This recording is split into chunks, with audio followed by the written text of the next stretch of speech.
Creek officials today announced plans for a 73,000 square foot travel center in the city. It's not just any travel center. We're talking about the popular chain Buc-ee's. So why Wisconsin? Let's discuss with Jeff Lenard. He's a spokesperson for the National Association of Convenience Stores. Good to have you with us here this afternoon, Jeff. So let's talk about this decision to bring Buc-ee's to Wisconsin. Why here, and what goes into Buc-ee's choosing the locations it sets its operation? They can probably answer why they're going into Wisconsin. But what they typically do is they look for places on a highway where, you really want to take a stop. And you want to get gas, you want to get use the restrooms, you want to get some food. And they've taken all these things that traditionally people don't like doing. It slows them down.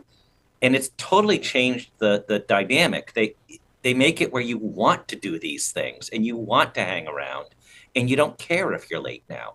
And that's the whole concept of Buc-ee's. For folks who are not familiar, who have not been to a Buc-ee's before, what is the draw to this particular brand of convenience stores? So they started out with the same size as a traditional 7-Eleven, which is about 2,400 square feet. They now have 75,000 square foot stores, which is 25 times the size, or 25 times the size of a typical 7-Eleven. So there's 120 spots to fuel up. That's a lot more than normal. You walk in, before you even get inside, there's a statue of a beaver. Then you walk through all this swag. Then you go to the bathrooms, which are immaculate and immense.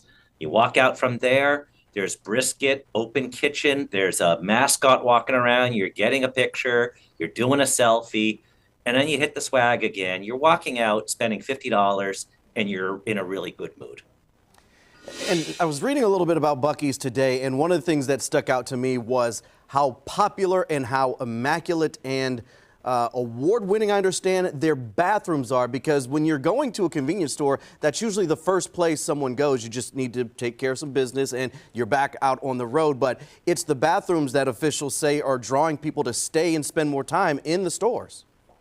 You set it up perfectly with the signage there, number one and number one.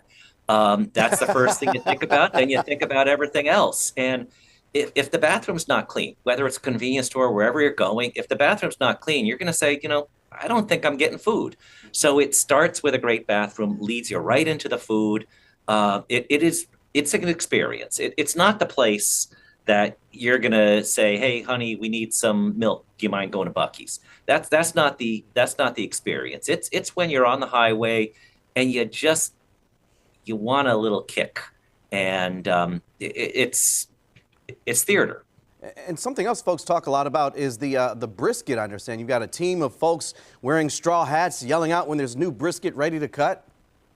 Yeah, and that's part of the theater. It's open kitchen, so it's a lot of sights. It's smell, it's sound.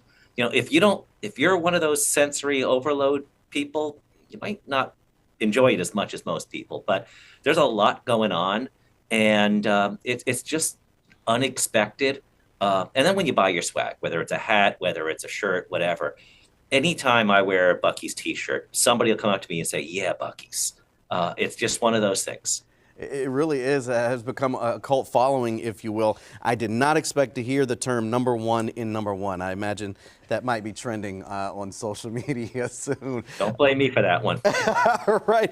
Jeff Lenard, spokesperson for the National Association of Convenience Stores. Thanks for your time here this afternoon.